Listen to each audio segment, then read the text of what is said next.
ಬೇಹದ್ದಿನ ತಂದೆ ಗುಪ್ತ ನೆನಪಿನಲ್ಲಿ ಸಿಗುವ ಸತ್ಯ ಬಂಧನೆ.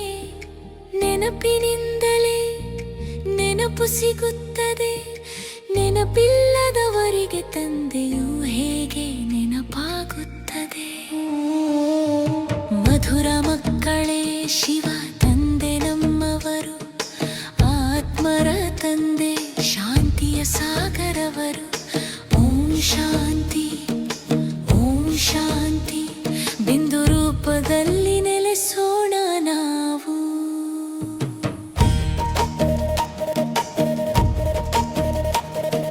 ಸಂಗಮದಲ್ಲಿ ನಾವು ಓದುವ ವಿದ್ಯೆ, ಇಡೀ ಕಲ್ಪದಲ್ಲಿ ಇಲ್ಲದ ಮಹಾವಿದ್ಯೆ. ಜೀವಿಸಿದ್ದಂತೆಯೇ ಶರೀರದಿಂದ ಭಿನ್ನ, ಅಶರೀರಿಯಾಗಿ ಆಗುವ ಪವಿತ್ರ ಸ್ಥಿತಿ ನಿನ್ನ.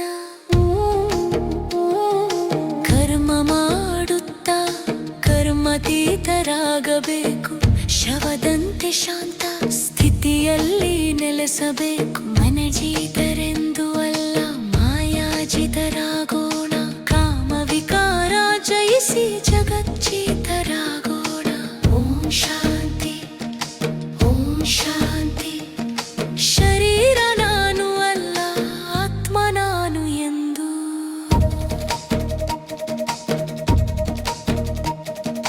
ಹದ್ದಿನ ತಂದೆ ಬೇರೆ, ಬೇರ್ಹದ್ದಿನ ತಂದೆ ಬೇರೆ.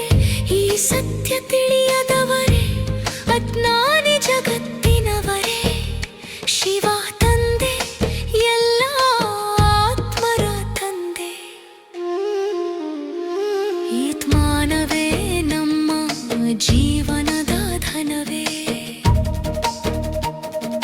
ಯತ್ಸೋ ಲಕ್ಷ ಯೋನಿಗಳ ಮಾತು ಭ್ರಮೆ, ಸರ್ವವ್ಯಾಪಿ ಎನ್ನುವುದು ಪರಮಾತ್ಮನ ನಿಂದನೆ. ನಾಯಿ ಬೆಕ್ಕುಗಳಲ್ಲಿ ದೇವರನ್ನು ಇಡುವುದು ಇದೇ ವಿಪರೀತ ಬುದ್ಧಿಯ ಗುರುತು. ತಂದೆಯ ಮಹಿಮೆ ನಾವು ತಿಳಿದವರು, ನಶೆಯಲ್ಲಿ ಹೇಳೋಣ ನಾವು ಭಾಗ್ಯವಂತರು.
ಶಾಂತಿಯ ವಾತಾವರಣದಲ್ಲೂ ಶಾಂತ ಸ್ಥಿತಿಯಲ್ಲಿ ಸ್ಥಿರವಾದೋರ ನಾವು ಬೆಂದುರುಂತ ಸ್ಥಿತಿ ಹತ್ತಿಸೋಣ ಶಕ್ತಿ ಸಂಕರಿತ ಸಮಯ ಉಳಿಸೋಣ ಕೆಟ್ಟ ಸಂಸ್ಕಾರ ಇದೆಲ್ಸ್ಗೆ ನಮ್ಮ ಸಮೀಕಂತು ಮರಲಾರವ ಖಚಿತ